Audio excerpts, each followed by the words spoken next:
राहुरी शहरात वर्धमान ड्रेसेसमध्ये तालुक्यातील सर्व शाळा व महाविद्यालय इंग्रजी माध्यमांचे गणवेश मिळतील। तसेच रेडीमेड लहान मुलांचे kids wear, gents wear, wholesale sari व नवरदेव नवरीचा बस्ता तसेच लग्नासाठी होलसेल भावात साड्या मिळतील। ठिकाण वर्धमान ड्रेसेस, नवी पेठ, राहुरी, जिल्हा अहिल्यानगर। संपर्क 97 67 83 79 99 98 90 03 39 61। नमस्कार, सार्वमंथन न्यूज महाराष्ट्रमध्ये आपले स्वागत। पाहुयात आजची सविस्तर बातमी। डॉक्टर तनपुरे कारखान्याच्या निवडणुकीचा नगारा वाजला असून सर्वच नेते म्हणतात कारखाना सुरू झाला पाहिजे। मात्र निवडणुकीत उभे असलेल्या नेते मंडळींकडे कामगारांचे थकीत रक्कम देण्यासाठी काय भूमिका आहे, या निवडणुकीत नेतृत्व करत असलेल्या नेत्यांनी कामगारांना सांगावे असा खडा सवाल कामगार युनियनच्या वतीने विचारला गेला आहे। राहुरी येथे राष्ट्रीय साखर कामगार युनियनच्या वतीने पत्रकार परिषद आयोजित करण्यात आली होती। यावेळी युनियनच्या वतीने सत्ताधारी नेत्यांवर गंभीर आरोप करण्यात आले। राहुरी येथील डॉक्टर तनपुरे कारखान्याची निवडणुकीची रणधुमाळी सुरू झाली आहे। या दरम्यान कामगारांनी निवडणुकीच्या रिंगणात उभे असलेल्या तीनही पॅनल प्रमुखांना समक्ष भेटून कामगारांची कैफियत मांडली आहे। यामध्ये जनसेवा मंडळाचे अरुण तनपुरे, शेतकरी विकास मंडळाचे राजूभाऊ शेटे तर कारखाना बचाव कृती समितीचे अमृत धुमाळ यांची भेट घेतली असून या नेत्यांनी कामगारांचे थकीत देण्यासंदर्भात ठोस पावले उचलावीत व आम्हा कामगारांना आश्वासन द्यावे की कामगारांची थकीत रक्कम कशा पद्धतीने देणार आहे। डॉक्टर तनपुरे कारखान्याचे 80% कामगार हा ऊस उत्पादक आहे। कामगारांचे तब्बल 138 कोटी देणे आहे। मात्र आमच्या कामगारांचं देणं देण्यासाठी ठोस भूमिका कोणीही सांगत नाही। आम्हाला निवडणुकीत राजकारण करायचे नाही, पण आम्ही कामगारांनी कारखान्यात अहोरात्र मेहनत घेतलेली आहे। गेली अनेक वेळा निवडणुका झाल्या, पण कामगार कायमचं संचालक मंडळाच्या मागे ठामपणे उभा राहिला आहे। सध्या 3 पॅनल उभे आहेत। आमचा विचार झाला पाहिजे, आम्हाला ठोस निर्णय दिला पाहिजे अशी मागणी युनियनचे अध्यक्ष गजानन निमसे, उपाध्यक्ष अर्जुन दुशिंग, सचिव सचिन काळे यांनी पत्रकार परिषदेत मांडली। यावेळी कामगार युनियनचे रामभाऊ ढोकणे, नामदेव धसाळ, राजेंद्र गागरे, ईश्वर दुधे, दिलीप कोहकडे, बाळासाहेब तारडे, सीताराम नालकर, सुरेश तणपुरे, कैलास झावरे, शिवाजी नालकर, संदीप शिंदे, वसंत बर्डे, संपत जाधव, बाबासाहेब मुसवाडे आदी उपस्थित होते। सार्वमंथन न्यूज महाराष्ट्र, राहुरी, अहिल्यानगर।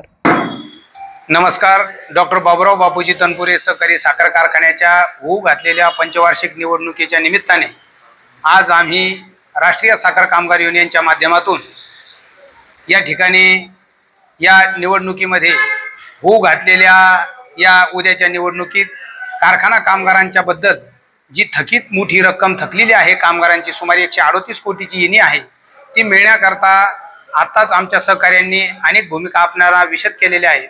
परंतु त्यापैकी या ठिकाणी जे आज आम्ही सकाळी आमच्या युनियनची मीटिंग घेतल्यानंतर कारखाना बचाव कृती समितीचे अध्यक्ष अमृत काका धुमाळ असतील, त्यानंतर शेतकरी मंडळाचे अध्यक्ष रामचंद्र चिमाजी शेटे पाटील असतील, त्याचप्रमाणे जनसेवा मंडळाचे अध्यक्ष माननीय अरुण साहेब तनपुरे साहेब असतील, यांना सर्वांना प्रत्यक्ष भेटीद्वारे आम्ही निवेदन दिलेलं आहे की आत्ताच आमच्या युनियन मार्फत ठरलेल्या दिनांक 21/5/2025 वार बुधवार रोजी कामगार मेळाव्याचं आम्ही आयोजन केलेलं आहे आणि त्या मेळाव्यामध्ये येऊन आपण आपल्या मंडळाची जी कामगारांची देणी देण्याविषयीची भूमिका आहे ती विशद करावी व त्यावेळेस येऊन कामगारांना आपण आपल्या मंडळाचं विजन सांगावं। नव्हे तर आपल्या जाहीरनाम्यामध्ये कामगारांची देणी कशी देणार आहात त्याबद्दलही आपण विस्तृत असा उल्लेख करावा की जेणेकरून कामगारांना देखील उद्याच्या निवडणुकीमध्ये आपला सर्वांचा विचार करता येईल।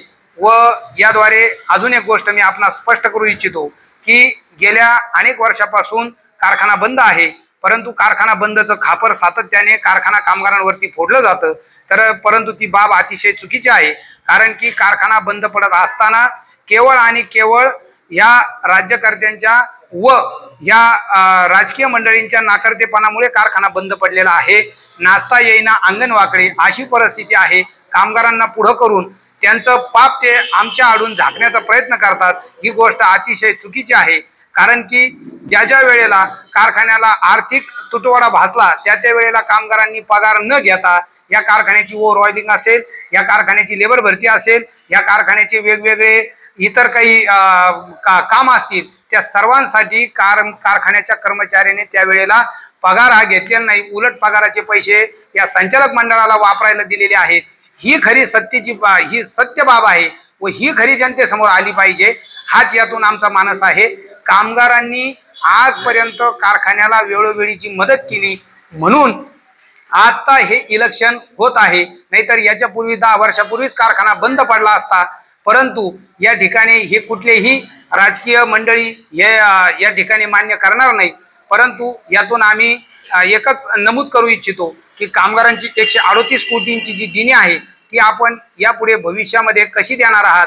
कारखान्याची होऊ घातलेली जी निवडणूक आहे ती आपण जेवढ्या तत्परतेने आणि निडरपणे लढत आहात तेवढ्याच तत्परतेने कामगारांचा पैसा कामगारांना मिळेल का अशी आशा देखील या कामगारांची आहे आणि ती त्या ठिकाणी पूर्ण करण्यासाठी आपलं मंडळ सर्वतोपरी काय सहकार्य करेल हे आपण किमान लेखी किंवा आपल्या जाहीरनाम्यामध्ये जर कामगारांना दिलं तर इथून पुढे मला वाटतं कामगारांचा हा वनवास थांबेल। असं एवढं बोलून मी माझे 2 शब्द संपवतो। धन्यवाद। 3 मंडळ उभा आहे त्यामध्ये तुम्हाला असं वाटतं काय तिन्हीमध्ये पण हे असे जबाबदार नेते आहेत आणि हे तुम्हाला जर यांनी तुम्हाला आश्वासन दिलं तर ते देतील असं तुम्हाला वाटतं का?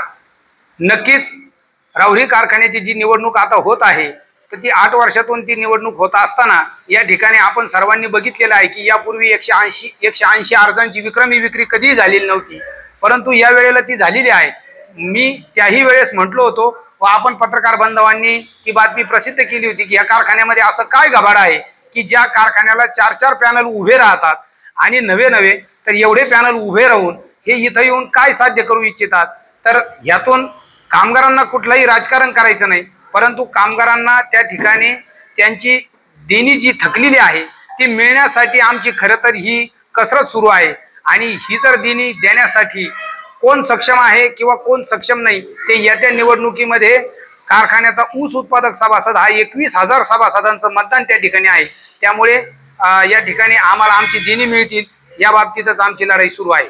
नमस्कार, मी गजानन दगडू निमसे, अध्यक्ष राष्ट्रीय कामगार युनियन श्री शिवाजीनगर।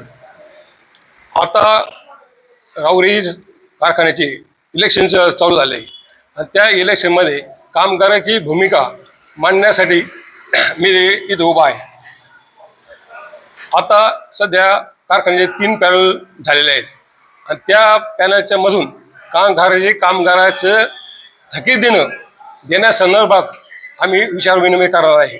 प्रथमतः आम्ही आमच्या कामगार युनियनमार्फत स्वतःची मीटिंग घेतली, त्यानंतर सर्व कामगाराला एकत्र बसून त्यांच्याशी विचारविनिमय करून व आता आपण सध्या कोणत्या पॅनलशी संपर्क करायचा तर त्यामध्ये आमच्या सर्व कामगारांच्या वतीने असं ठरलं का प्रत्येक मंडळाला आपण सध्या भेटून घ्यायचं आणि आम्ही दिनांक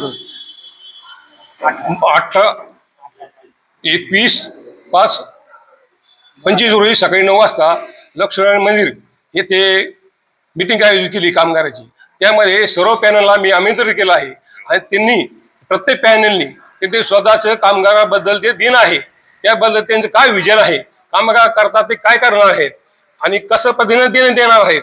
आतापर्यंत त्याचं प्रत्येक पॅनलचं असं म्हणणं आहे का कारखान्यात फार तोटा आहे, बँकेचं कर्ज आहे, इतर देणी आहेत, हे देत असताना कामगारचा देण्याबद्दल कुठेही नाव निघत नाही, कुठे त्याचा बोध होत नाही आणि प्रत्येक वेळी कामगाराच्या नावाने चर्चा होती की कामगार उपनिषद करतात, कामगार कारखाना बंद पाडायला आहे, परंतु खरी वास्तवता तशी नाही। आजपर्यंत कामगारांनी प्रत्येक संचालक मंडळाला प्रत्येक बॉडीला सहकार्य केलं आहे, त्या सहकार्यामुळेच आजपर्यंत कारखाना चालू आहे।